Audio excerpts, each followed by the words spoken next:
नमस्कार मित्रांनो, आज आपण मराठवाड्यातील जालना या जिल्ह्यातील 10 पर्यटन ठिकाणांविषयी माहिती जाणून घेणार आहोत। जालना हा जिल्हा महाराष्ट्रातील मराठवाडा या विभागामध्ये येतो व व्यापाराच्या दृष्टीने हा एक महत्त्वाचा जिल्हा आहे। रोहिलागड हा अंबड तालुक्यापासून 25 किलोमीटर अंतरावर स्थित असून हा एक गिरिदुर्ग प्रकारातील किल्ला आहे व हे ठिकाण आज घटिकेला अत्यंत खराब अवस्थेत आहे। गडवेड्या भटक्यांसाठी हे ठिकाण नेहमी साथ घालते। या ठिकाणावरील प्राचीन वस्तू आज संभाजीनगर येथील डॉक्टर बाबासाहेब आंबेडकर विद्यापीठात जतन करून ठेवल्या आहेत। तुकाई लेणी भोकरदन। तुकाई लेणी समूह हा जालना जिल्ह्यातील भोकरदन या गावी स्थित आहे व लेण्या शेजारून केळणा ही नदी वाहते। दुहेरी दालनाच्या या लेणीत अतिशय सुंदर शिल्प कोरलेले आहेत व पुरातत्व खात्याने या ठिकाणी थोडीफार दुरुस्ती केली आहे। खूप कमी पर्यटक या ठिकाणास भेट देतात। गावकऱ्याच्या मते जेव्हा अजंठा लेण्याचे काम पूर्ण झाले व परत जाताना शिल्पकाराने या लेण्या कोरल्या। जाळीचा देव हे एक महानुभव पंतांचे पवित्र तीर्थ असून हे ठिकाण डोंगरावर स्थित आहे व भरपूर पायऱ्या चढून या ठिकाणी पोहोचावे लागते। हे ठिकाण निसर्गाच्या सानिध्यात स्थित असल्याने अतिशय सुंदर वातावरण या ठिकाणी असते। अनवा पुढचे ठिकाण आहे भोकरदन तालुक्यातील अनवा या गावी स्थित प्राचीन हेमाडपंथी शिव मंदिर। अतिशय शिल्पजडित असे हे मंदिर भाविकांसह अनेक पर्यटकांना भुरळ घालते। 11व्या शतकात या मंदिराची निर्मिती झाली असे या विषयातील तज्ञ सांगतात।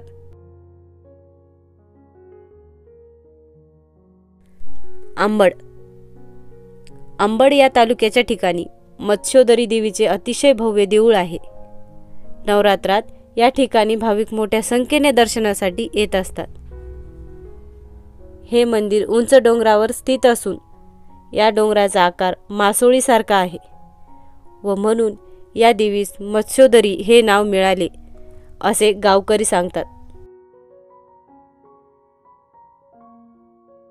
रेणुका माता मंदिर मंठा या तालुक्याच्या ठिकाणापासून अवघ्या 2 ते 3 किलोमीटर अंतरावर रेणुका माता मंदिर स्थित असून या मंदिराला निसर्गाचे सानिध्य लाभले आहे।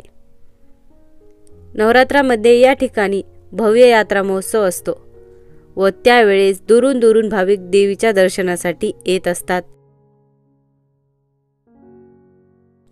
जामखेड अंबड या तालुक्यापासून अवघ्या 20-25 किलोमीटर अंतरावर जामखेड हे गाव स्थित आहे व या ठिकाणी जामवंत महाराजांचे अतिशय सुंदर मंदिर आहे। हे मंदिर डोंगरावर स्थित असून या ठिकाणावरून दूरवरचा परिसर निहाळता येतो। सिडीघाट धबधबा अजंठा डोंगर रांगेतील हा धबधबा 110 फूट उंचीवरून कोसळतो व हा एक अपरिचित धबधबा आहे। अजंठा बुलढाणा महामार्गावर धावडा हे गाव गाठावे लागते व या धबधब्यापर्यंत जाण्यासाठी जवळपास 1 तासाचा खडतर ट्रेक करावा लागतो। गावातून एखादा गाईड घेऊन हा ट्रेक करावा असे माझे मत आहे।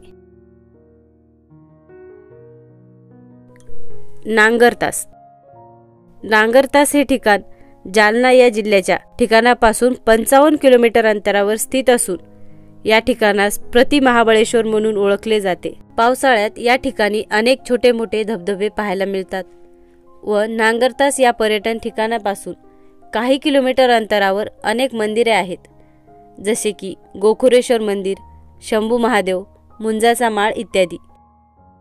हे सर्व ठिकाणे एका दिवसात सहज पाहता येतात।